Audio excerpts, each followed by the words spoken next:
Secretary Carter also emphasized that U.S. troops are on the ground already as part of the training mission, as he described it, in Iraq. Let's go to Capitol Hill. Joining us, Arizona Republican Congresswoman Martha McSally. She's a member of the House Armed Services Committee. The congressman was there at today's hearing on ISIS. She's a former U.S. Air Force colonel, fighter pilot, who flew and commanded missions over Iraq. Did you get satisfactory answers today, Congresswoman? No, Wolf, I did not. It really just confirmed deep concerns that I and many of my colleagues have across the aisle. The lack of a coherent strategy, not just for Iraq, using all elements of our national power, but really for the larger Middle East. We've got a region where we're negotiating with Iran, which is the elephant in the room, about their nuclear capability, yet they're increasing their influence in the Iraqi government. And we're hoping that we can make the Iraqi government be more inclusive. And as Secretary Carter said, hope is not a strategy. In addition, insanity is doing the same thing over and over again, expecting a different result. So I am more concerned about the larger incoherence in the regional strategy, and then also specifically in Iraq. The military strategy still has some tremendous shortfalls. I raised questions related to them. And the political strategy seems to be do more of the same with a little bit more hope. So this, I think, just highlighted the concerns, the legitimate concerns that we have. What's your level of confidence in the Iraqi government, the partner of the United States in this effort? It's not very high. I mean, they've shown themselves to, again, be very Shia-focused. The sectarian divides are very real. The Iranian influence is very strong. And I am deeply concerned that they're not going to be able to move forward on the political front. I think the bigger question for us is, we have national interests, vital national interests, in destroying and defeating ISIS that are overlapping but not lined up directly with maybe Iraq's interests.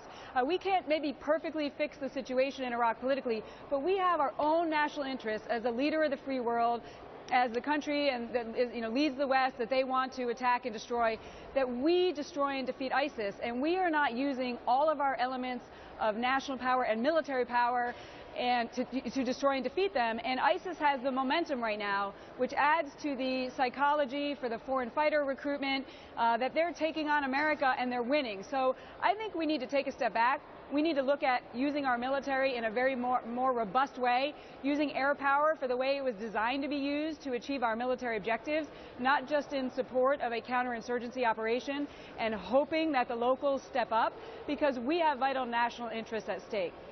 So do you want a lot more U.S. troops on the ground? About 3,500 now, either there or about to be there in the next few weeks. So do you want a lot more, 10,000, 20,000? No. What do you want? What would you recommend to the president?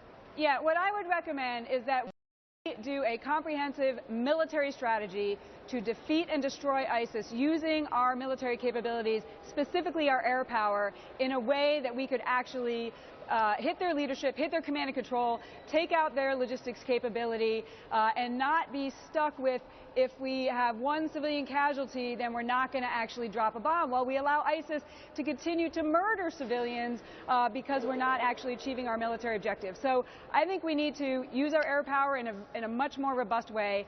I think we need to bring our combat search and rescue forces closer into Iraq. I think we should be considering embedding joint terminal attack controllers, so that we can actually identify more targets.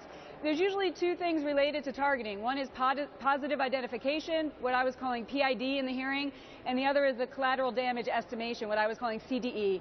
So if we actually embedded some special forces, JTACs and others, we could actually increase the number of targets we could hit to destroy ISIS and their capability and provide the space for a political solution.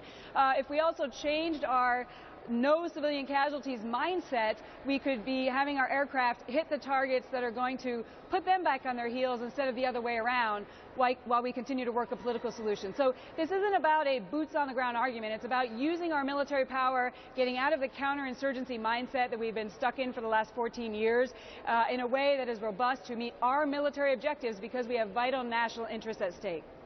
Congresswoman, thanks very much for joining us. Absolutely. Thanks, Wolf. Martha McSally is a member of the House Armed Services Committee. In Syria, meanwhile, Kurdish fighters have scored an important victory.